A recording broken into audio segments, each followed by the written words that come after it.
as BAs, what is it that we need to do here? So in terms of the risk assessment, again, we need to look at how we can collaborate with the stakeholders, with working with the senior management, with external suppliers, with stakeholders, with regulators, how we can really work with each of them, trying to understand from their perspective what is the potential risk, and then what is the likely impact it's going to have. So it's important as BAs, it is our responsibility, even though the overall risk management and the ownership of the risks is typically borne by the project manager or the management involved with the program or initiative.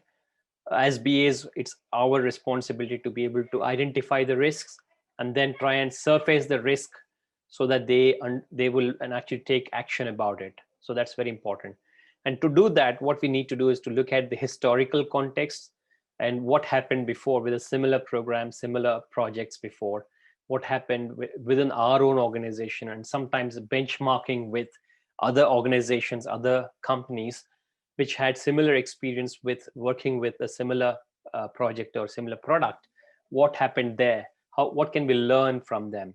How can we avert some of the situations, some of the risks that happen to them? How can we avert them in our context? I think that's important. And to be able to do that, we need to understand, identify constraints, assumptions, and dependencies. Again, I think we discussed this before as well. Very, very important for us to understand the assumptions, what assumptions we are taking in what context, specify the assumptions clearly, and also once it is specified, then we need to validate the assumption. We cannot just leave it that, okay, we have assumed here, but then we need to validate that with the right SMEs, right subject matter experts to actually guide us whether the assumptions that we specified, we stated are the valid ones or not, or what is the kind of correct assumption if that is not the case. Or even, for instance, if not assumption, what's the factual understanding? What is the fact there? It is no more assumption, then we can actually fact check that and then convert that assumption into a fact or a known aspect. And then the third one is basically the dependencies. There are different dependencies, different ways that each project or each feature could be related to the other. So there is a dependency, there is a potentially do this first, do this later. There is a kind of dependency, or they both can be done together. So there is that sense of parallel activity that can be done, or you cannot do one activity unless the other activity is finished. So all of those dependencies, one could be done after the other, one could be done before the other, and a third scenario is one could be done in conjunction with the other activity. So all of these need to be done. What are the dependencies with over other applications, other features, other tasks, other projects, other initiatives? All of those need to be identified, the dependencies, and then we need to specify those. And then as BAs, we need to identify and express each risk. What type of risk? Again, we discussed this, the probability of occurrence, and then impact to determine that level of risk. What is the likelihood of that risk happening? And then if it is happening, for example, there's a confidence level, with a confidence level of, let's say, 70%, what is the likely impact that's going to happen with that? So that is, let's say, in a range of 1 to 5, whatever. And then we multiply both of these, the likelihood as well as the impact, and we can give a rating of that is the weightage of that. So, and then the next risk. So we can then come up with a risk register, which actually is a function of both likelihood as well as the likely impact of that particular risk if it happens, if that occurs. So that's a function of that, and then we can rate all the risks, and then we can take mitigative actions based on the ranks of each of these risks. So this is how we can quantify. We can try and give a number to this, and we can give kind of a rating, a ranking, and then take the follow-up action, take the mitigative action based on the rank. Risk tolerance is again based on, as we discussed, you can try and avert a risk, we can try and accept a risk, and we can try and avoid a risk. So there are different types of attitudes towards risk. So risk aversion, we can't, it's unwillingness to accept. So basically you are trying to avoid that. Neutrality is some level of risk is acceptable, but then there's a medium ground. And then risk seeking is basically you're trying to accept the risk, you're trying to actually take the risk head on, and then assume that, okay, given that this risk is happening, what can I do? This is happening, this is for sure.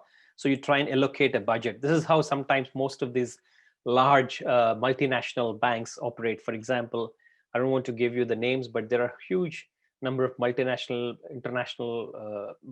corporations and international presence banks, such as, I mean, the range, for example, from Deutsche Bank to HSBC to JP Morgan, and all these big, huge banks, Goldman Sachs and investment banks.